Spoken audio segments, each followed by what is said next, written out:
नमस्कार दोस्तों, स्वागत है आपका स्टडी फॉर सिविल सर्विसेज में। वीडियो को पूरा देखिए। कोई भी आपका फीडबैक है, कोई सजेशन है, तुरंत वीडियो में कमेंट करके जरूर बताइए। अच्छा लगे तो वीडियो लाइक जरूर कर लीजिए और ऐसे वीडियो लगातार फ्री में पाने के लिए चैनल को तुरंत सब्सक्राइब कर लीजिए और बेल आइकन को जरूर टैप कर लीजिए ताकि आगे भी सारे वीडियो आपको मिलते रहे। यूट्यूब में फॉलो करते हैं तो प्लीज ये वाला फ्री टेलीग्राम चैनल जरूर ज्वाइन कर लीजिएगा। सारे नोटिफिकेशन, सारे अपडेट यहीं पे आते हैं, ध्यान रखिएगा। स्टडी फॉर सिविल सर्विसेज का कोई भी पेड ग्रुप अगर आपको ज्वाइन करना है तो सिर्फ 856480969066089753864455 यही नंबर है हमारे, सिर्फ जहां पे कॉल या व्हाट्सएप कर सकते हैं।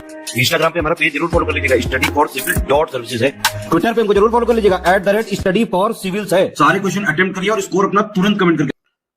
नमस्कार दोस्तों, स्वागत है आपका स्टडी फॉर एग्जाम्स में। दोस्तों, सामान्य हिंदी सीरीज का यह 7वां वीडियो है और यह वीडियो आपके आगामी exam Allahabad high court group C, group D, driver और UP triple C junior assistant के लिए बहुत ही ज़्यादा महत्वपूर्ण है। तो ये वीडियो शुरू करते हैं और देखते हैं आज का पहला प्रश्न। आज का जो पहला प्रश्न है, किस वर्ग की सभी ध्वनियाँ मूर्धन्य हैं? 4 ऑप्शन दिया गया आपके सामने। ऑप्शन आप लोग ध्यान से पढ़िए। तो इसका सही आंसर आपका ऑप्शन डी है। ट, ठ, ड, ढ और श, इनका जो उच्चारण स्थान है वह मूर्धन्य है। इसका ऑप्शन डी सही है। बढ़ते अगले क्वेश्चन की तरफ। अगला क्वेश्चन है, 19 शब्द में उपसर्ग है। 19 का जब संधि विच्छेद करेंगे तो इसमें जो है उन, धन, नीस, इसमें नीस जो है मूल शब्द हो जाएगा और उन उपसर्ग हो जाएगा। इसका ऑप्शन सी सही है। जीवन प्लस अनुकूल, जीवन धन अनुकूल का संधि रूप क्या होगा? दोनों को जोड़ने पर जो है कौन सा शब्द बनेगा? 4 ऑप्शन दिया गया आपके सामने। ऑप्शन आप लोग ध्यान से पढ़िए। तो इसमें ऑप्शन ए जीवनानुकूल, जीवनानुकूल होगा इसका सही आंसर। ये वाला ऑप्शन इसका सही है। भूतकाल के कितने भेद होते हैं? 5, 6, 7, 8। तो भूतकाल के कुल 6 भेद होते हैं। कौन कौन से? सामान्य भूतकाल, आसन्न भूतकाल, पूर्ण भूतकाल, अपूर्ण भूतकाल, संदिग्ध भूतकाल और हेतु भूतकाल। ये 6 भेद होते हैं भूतकाल के। इसका ऑप्शन बी सही है। तिलक किस प्रकार का शब्द है? तत्सम शब्द है, तद्भव शब्द है, देशज है या संकर है? तो तिलक जो है तत्सम शब्द है। इसका ऑप्शन ए सही है। अगला जो क्वेश्चन है वह सुमेलित करना है। एक तरफ शब्द दिए गए हैं और दूसरी तरफ जो है ये पर्यायवाची शब्द है, उनको सुमेलित करना है आपस में। अमृत, रात्रि, द्रौपदी, कृष्ण। तो अमृत का जो पर्यायवाची है वह आपका अमी हो जाएगा, रात्रि का त्रियामा हो जाएगा, द्रौपदी का यह आपका कृष्णा हो जाएगा और कृष्ण का राधा रमण हो जाएगा। तो इसका सही आंसर हो जाएगा आपका 3, 2, 4, 1, यानी डी ऑप्शन इसका सही है। मुहावरों को सुमेलित करना आप इसमें पहला दिया गया है, इसमें सिर पर भूत सवार होना, दाल भात में मुसलचंद, गूलर का फूल होना हो जाना और ताड़ का वृक्ष। इनके अर्थों के साथ जो है सुमेलित करना है। तो सिर पर भूत सवार होना, सिर पर भूत सवार होना यानी धुन लग जाना, धुन लग जाना। दाल भात में मूसलचंद, तो यानी बिना मतलब दखल देना। गूलर का फूल हो जाना यानी कम दिखना और ताड़ का वृक्ष होना यानी किसी के काम ना आना, किसी के काम ना आना, ताड़ का वृक्ष। यानी इसका ऑप्शन जो हो जाएगा आपका गा, का, घ और आपका ख, यानी इसका डी ऑप्शन सही है। इसका डी ऑप्शन सही है। अगला प्रश्न देखते हैं हम लोग। हिंदी की प्रमुख पत्रिका धर्मयुग के संपादक निम्न में से कौन से थे? तो धर्मयुग के जो संपादक थे पत्रिका के वह धर्मवीर भारती थे। इसका ऑप्शन सी सही है। अगला प्रश्न देखते हैं हम लोग। अगला प्रश्न है, निम्नलिखित में से कौन सा अंतःस्थ व्यंजन है? निम्न में से कौन सा अंतःस्थ व्यंजन है? तो इसमें जो है ला, ला जो है अंतःस्थ व्यंजन है, और इसके अलावा जो है य, र, ल और व, ये सभी व्यंजन जो है अंतःस्थ व्यंजन है। प का उच्चारण स्थान ओष्ठ है, और च का तालु है, और ट का जो हो जाएगा आपका मूर्धा हो जाएगा, मूर्धा। तो इसका ऑप्शन ए सही है, जो अंतःस्थ व्यंजन है वह ला है। निम्न में कौन मात्रिक छंद है? दोहा, चौपाई, रोला या सभी? तो ये तीनों जो हैं मात्रिक छंद हैं। जिन छंदों में मात्राओं की संख्या निश्चित होती है तो उन्हें जो है मात्रिक छंद कहलाता है, वह जो है मात्रिक छंद कहलाता है। तो दोहा में भी निश्चित होती है, चौपाई में, रोला में, तीनों में जो है इनकी मात्राएं निश्चित होती हैं। इसका ऑप्शन डी सही है, ये सभी।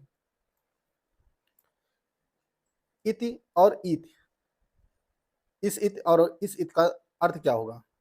आप लोग ऑप्शन ध्यान से पढ़िए। तो इसका सही आंसर है आपका, इस इत का जो अर्थ होगा वह समाप्ति होगा, और इस इत का जो अर्थ होगा वह आपदा होगा। इसका ऑप्शन ए सही है। इसमें से कौन सा शब्द तत्सम नहीं है? यानी वह शब्द जो होगा वह तद्भव होगा। दीपक, दीठ, ऐश्वर्य या तैल?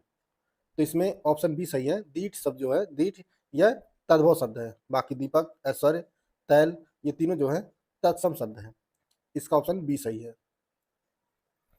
अगला क्वेश्चन है, निम्नलिखित में से कौन सा युग्म सही नहीं है?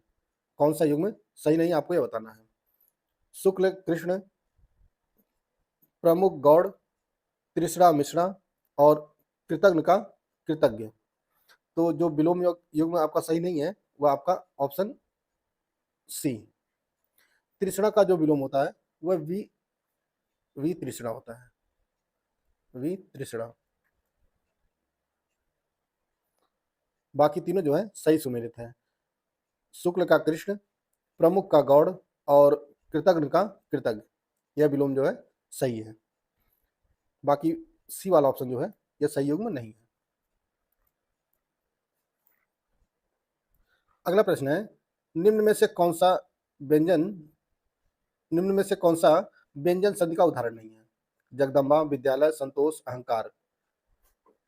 इसमें विद्यालय शब्द में जो है, विद्यालय शब्द में व्यंजन संधि नहीं है।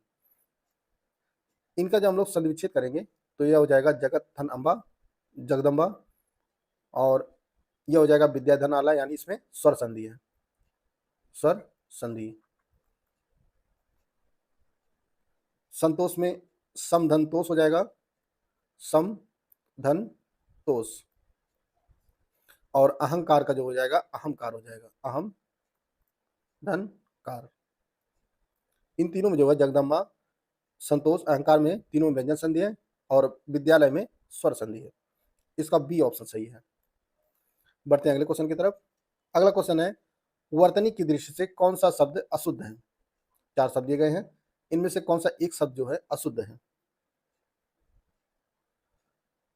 कोमलांगी, सम्मिलित, उत्कर्षता और अनुग्रहित। इसमें जो अशुद्ध शब्द है वह आपका ऑप्शन सी है। उत्कर्षता जो है यह अशुद्ध शब्द है, और इसका जो शुद्ध रूप है वह उत्कृष्टता होता है, उत्कृष्टता। इसका शुद्ध रूप हो जाएगा। बाकी तीनों जो है कोमलांगी शुद्ध है, समृद्ध भी शुद्ध है, और अनुग्रहित भी शुद्ध है। इसका ऑप्शन सी सही हो जाएगा। हिंदी की पहली बोलती फिल्म आलम आरा किस वर्ष रिलीज हुई थी? यह 1931 में रिलीज हुई थी, और इसके जो फिल्म के निर्देशक थे वह आरदेशिर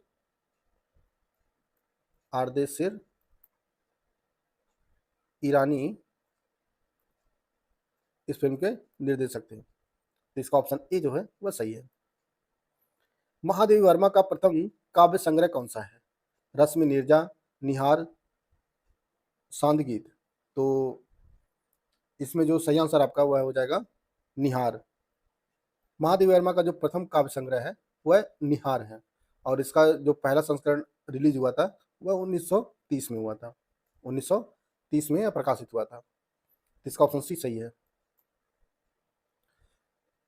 छंद पढ़ते समय आने वाले विराम को क्या कहते हैं? तो उसे यति कहते हैं।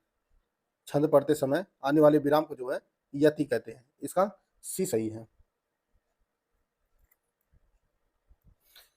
किसका प्रयोग सदैव बहुवचन में होता है? किसका प्रयोग सदैव बहुवचन में होता है? तो दर्शन। दर्शन शब्द का प्रयोग जो है हमेशा बहुवचन में प्रयोग होता है। बाकी नारी, लता, गाय ये सभी जो है एक वचन के शब्द हैं। इसका ऑप्शन ए जो है वह सही है। दोस्तों, अगर आप Allahabad high court steno group C group D की कंप्लीट तैयारी करना चाहते हैं तो आप हमारा पेड ग्रुप ज्वाइन कर सकते हैं। इसमें आपको कंप्लीट स्टडी मटेरियल दिया जाएगा, PDF notes, recorded classes, test series सब कुछ जो है आपको प्रोवाइड किया जाएगा। और यह कोर्स आप हमारे स्टडी फॉर सिविल सर्विसेज के ऐप पर परचेज कर सकते हैं। इस समय डिस्काउंट भी चल रहा है, तो आप लोग जो है डिस्काउंट का लाभ उठा सकते हैं और अपनी तैयारी को और बेहतर कर सकते हैं। दिए गए शब्दयुग्म का अर्थ ज्ञात कीजिए। आकर, आकार, दो शब्द दिए गए हैं, संस्कृत शब्द दिए गए हैं, इनमें से उनका अर्थ ज्ञात करना है। 4 ऑप्शन दिया गया है सही, आप लोग आंसर चुनिए। तो आकर का जो अर्थ होता है वह खान होता है और आकार का रूप हो जाएगा, तो इसमें डी ऑप्शन सही है इसका। निम्नलिखित में से कौन सी रचना तुलसीदास की नहीं है? रामचरितमानस, गीतावली, श्री कृष्ण गीतावली या भक्तमाल? तो इनकी जो रचना नहीं है तुलसीदास की वह भक्तमाल है। भक्तमाल जो रचना है वह संत नाभादास की है। नाभादास की रचना है। इसका डी ऑप्शन सही है। अगला जो प्रश्न है, निम्नलिखित में से कौन सा अलंकार है? पंक्ति दी गई है, रहीमन पानी रखिए राखिए, बिन पानी सब सून, पानी गए न उबरे, मोती मानस चून। इस पंक्ति में जो है कौन सा अलंकार है? तो इसमें जो है श्लेष अलंकार है। इसका ए सही है। दिए गए वाक्यांश के लिए एक शब्द चुनिए। मध्य रात्रि का समय के लिए एक शब्द क्या प्रयोग किया जाता है? तो उसके लिए जो एक शब्द प्रयोग होता है वह निशीथ होता है। निशीथ का जो अर्थ होता है वह मध्य रात्रि का समय होता है। प्रदोष जो होता है, प्रदोष वह सूर्यास्त का समय होता है। संध्या काल का जो समय होता है वह प्रदोष कहलाता है। और उषा काल जो भोर का समय होता है, भोर का समय उषा काल। और विभावरी जो होता है वह तारों वाली रात के लिए एक शब्द प्रयोग होता है। विभावरी का अर्थ जो होता है वह तारों वाली रात। तो इसमें मध्य रात्रि का समय जो है उसके लिए एक शब्द निशीथ का प्रयोग किया जाता है। इसका ऑप्शन सी सही है। विस्मय, विस्मय अस्थाई भाव किस रस में होता है? हास्य, शांत, अद्भुत, विभत्स? तो इसका सही आंसर आपका अद्भुत होगा। अद्भुत का जो अस्थाई भाव है वह विस्मय होता है। हास्य का जो अस्थाई भाव है वह आपका हास होता है, हास। शांत का निर्वेद, निर्वेद। और विभत्स का जुगुप्सा, जुगुप्सा। इसका ऑप्शन सी सही है। बढ़ते हैं अगले क्वेश्चन की तरफ। अगला प्रश्न है, निम्नलिखित में से शुद्ध वाक्य कौन सा है? एक वाक्य इसमें से शुद्ध है, आपको वह पहचानना है। सब तरह के वर्ग के लोग सभा में उपस्थित थे। बी वाला ऑप्शन है, यह बात कहने में अनन्या को संकोच ना होगा। और सी ऑप्शन है, इस बात को कहने में अनन्या को संकोच ना होगा। और डी ऑप्शन है, बाजार में झुंडों के झुंड जानवर खड़े थे। तो इसमें जो सही आंसर हो जाएगा वह आपका ऑप्शन सी हो जाएगा। इस बात को कहने में अनन्या को संकोच ना होगा, यह जो है शुद्ध वाक्य है। पहले वाक्य में जो अशुद्धि है, सब तरह के वर्ग के लोग सभा में उपस्थित थे, तो इसका जो शुद्ध रूप हो जाएगा, सब तरह के लोग सभा में उपस्थित थे। और बाजार में झुंडों के झुंड जानवर खड़े थे, इसमें बाजार में झुंड के झुंड जानवर खड़े थे, यह शुद्ध हो जाएगा। तो इस वाक्य का, इस प्रश्न का जो शुद्ध वाक्य है वह आपका ऑप्शन सी है। दोस्तों, यह कुछ महत्वपूर्ण हिंदी की सामान्य हिंदी की प्रश्नोत्तरी थी जिसको हम लोग कवर कर चुके हैं इस वीडियो में। वीडियो अगर आपको अच्छा लगा तो लाइक कर सकते हैं, चैनल को सब्सक्राइब कर लीजिए। मिलते हैं नेक्स्ट वीडियो में, तब तक के लिए जय हिंद, जय भारत।